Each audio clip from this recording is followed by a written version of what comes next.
5%. China, Brasil era a China, nova China. O Cristo decolando, o Cristo da Economist decolando, né? Takes off lá. Todo mundo feliz, a marolinha. Lembra tudo aqui? Pois bem, aí a gente tem isso aqui, né? O Guido Mantega, com a sua saudosa equipe econômica, Arno Agostinho, Luciano Coutinho, no BNDES, pensaram o seguinte: vamos fazer o Brasil decolar de vez? É agora. Então o que a gente vai fazer? Está crescendo a 7,5%, nós vamos fazer um pau na máquina. Sabe o dobrar a meta? Parecia que era prelúdio. Ia acontecer. O Brasil dobrou a meta fiscal, aumentou a política expansionista de gasto, resolveu baixar juro. Para baixar juro tem que colocar crédito na economia. Você coloca crédito na economia colocando dinheiro nos bancos, comprando títulos públicos ou baixando a taxa de depósito compulsório, ou os dois. Você desvaloriza o câmbio fazendo isso, por óbvio, porque a taxa cambial é basicamente aquilo, né, pessoal? Sala de aula, falei para vocês aquilo, né? Quando você coloca mais dinheiro do lado da sala de aula, por óbvio, o câmbio desvaloriza. E aumentando as tarifas de importação, porque a nossa indústria patinava. Lembra? Desde 2005 era a única coisa que ainda... né? E a Unicamp não pode ver a indústria patinar. E a Unicamp está nos governos todos do Brasil, desde que o Brasil é Brasil. Desde que a Unicamp existe, ela está lá, com 2, 3 economistas na orelha dos ministros da Fazenda. Então, assim, como pode, né? A gente tem tarifas de importação muito baixas, tem que aumentar, proteger, para a indústria decolar. E o Brasil vai bombar de vez, porque a indústria vai ser o motor do crescimento econômico. Lá nos militares já se pensava assim. A crença, isso é palavras do Arno Agostinho, a crença era de que o país teria um pouco mais de inflação, mas o crescimento econômico suportaria a inflação. Isso até é verdade, isso ocorre. Quando você tem uma inflação de 3% e as famílias crescendo a 7%, a renda nominal, o PIB da economia, o problema é conseguir isso. O problema é conseguir com que a produção aumente acima do índice de inflação de preços. Por quê, pessoal? Porque se a inflação de preços está subindo é porque o consumo está acelerado. Significa que você vai ter que produzir sempre acima da velocidade do consumo. Isso é quase impossível. Lembra daquele axioma. O consumo, quase um axioma isso, né? O consumo é sempre mais rápido que a produção. Consumir é um pulo. Produzir, há uma certa demora. Demora, né? Então, assim, a ideia é que o crescimento do PIB geraria, digamos assim, ou suportaria esse aumento da inflação, que essas 5, né, eu gosto de chamar das 5 dedos, né, as 5 políticas da nova matriz econômica gerariam. Então vamos lá. Vamos ver se o governo fez mesmo, né? Pega o final da curva lá, pessoal. Tá vendo janeiro de 2014? Ou se vocês quiserem, pegue janeiro de 2010 e olhem a linha de tendência. Vocês percebem que tem uma linha de tendência assim, depois assim. 2014 era ano de reeleição, né, pessoal? Aí não dá para brincar, tem que se reeleger. E aí, então, o que a gente tem, né? Uma política de gasto assim e depois pau na máquina lá no finalzinho. E aí aquele gastozinho leve ali, né? Mais de 8.000% em média, né? Uma mediana ali, levinha. A taxa de juros. Observem que a taxa de juros, na verdade, já vem caindo desde o governo Lula. Né? Ela cai. Falei que nem o Haddad agora, né? Lula. Mas, enfim, ela vem caindo, tirando a brincadeira, até 2012. Vocês observam que ela chega em 7,14 em 2012 e para. Para por quê, pessoal? Porque a taxa de poupança da economia brasileira diferente da americana é infinitamente menor. Pra vocês terem uma ideia, a economia americana poupa por em torno de 24% do PIB. Só que o PIB americano é de 21 trilhões de dólares.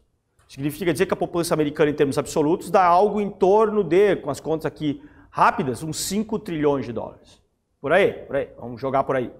A poupança brasileira estava ali em 14% do nosso PIB, que é 6 trilhões de reais.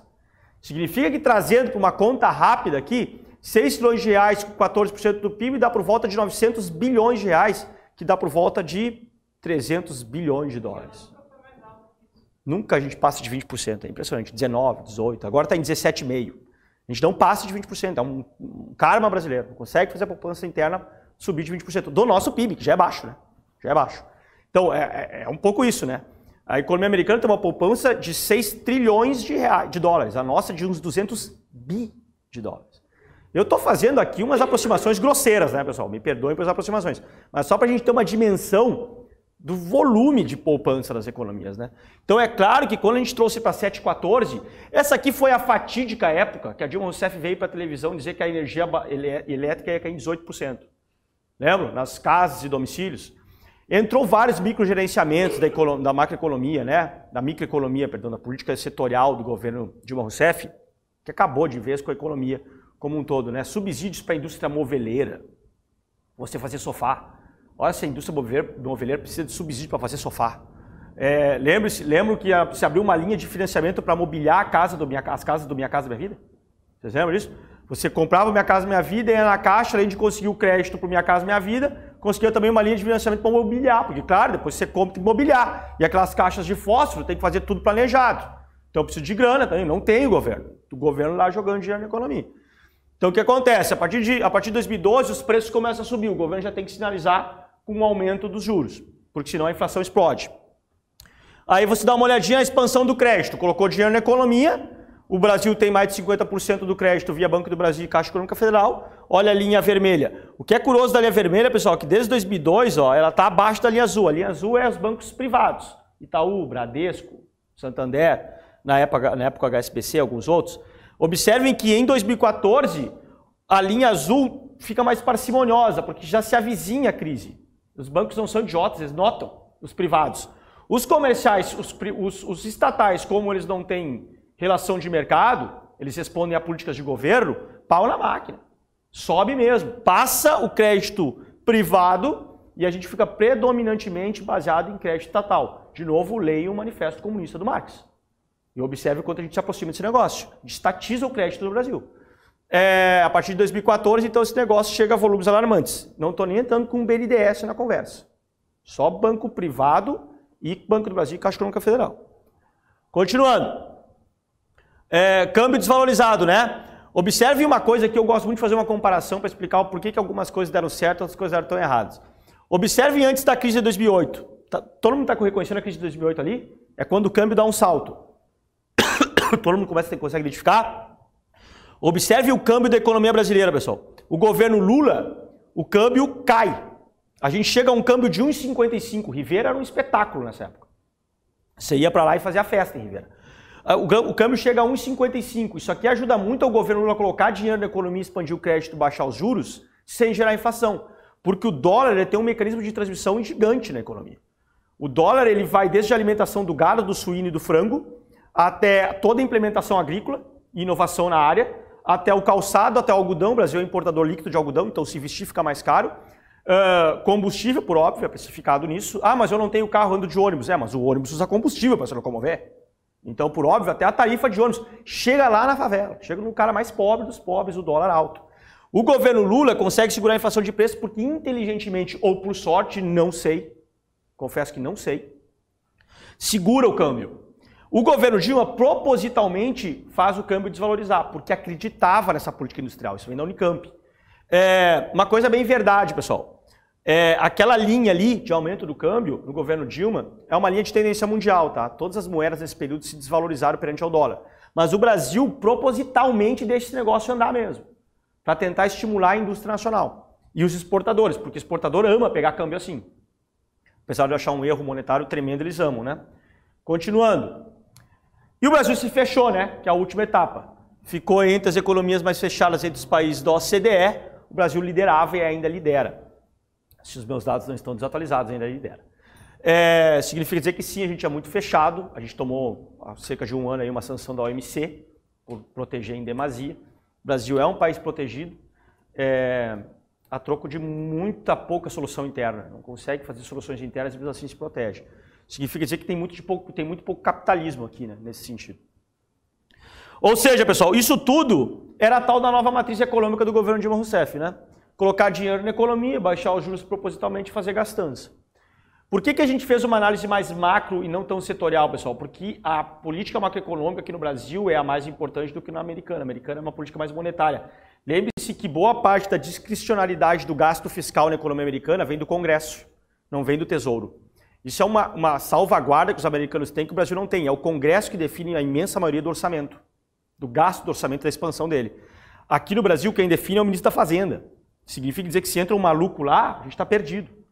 Não tem um congresso lá para tentar fazer por pesos e contrapesos o orçamento. E por isso que os nossos congressistas não sabem nem votar o orçamento. Porque eles não têm essa responsabilidade. Aqui tudo é centralizado no governo executivo, do executivo federal.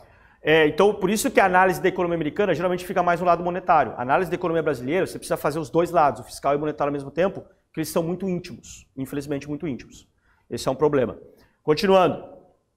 Então, observe o que aconteceu, né? Realmente tivemos uma inflação de preços Peguem ali a partir de 2012, a flecha responde, né? Tivemos uma inflação de preços, como o Arno Agostinho diagnosticou que teríamos. A inflação chega a bater em 10%. O Brasil conseguiu uma façanha que é espetacular. Recessão econômica em 2015 de quase 4% e os preços subindo em quase 11%. Isso é do mar. É como se eu vendesse bananas para vocês, ninguém compra banana e eu não paro de subir o preço da banana. Não faz o menor sentido. A gente teve isso na economia brasileira em 2015. Isso é de dar Nobel econômico para o cara conseguir essa façanha. É surreal. Então, continuando. Tem um prêmio Ig Nobel, né? Poderia ter um Ig Nobel, né? Um Ig Nobel aí. Seria bacana. A gente teve inflação de preços. O ideal é que tivéssemos escolhido também um aumento do nosso produto interno bruto. Só que o nosso produto interno bruto fez isso aí. Deu na água, né? A gente pega em 7,6%. Cara, eu falo de verdade, tá? Vocês podem achar que eu tô sofismando aqui.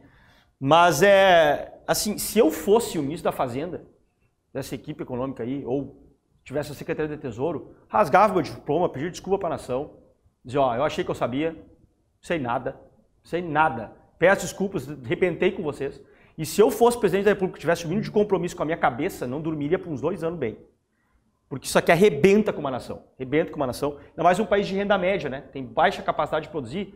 Isso aqui é tirar o pobre por 2 anos da pobreza e devolver eles por mais 10. Isso aqui é de uma desumanidade que não tem tamanho, assim.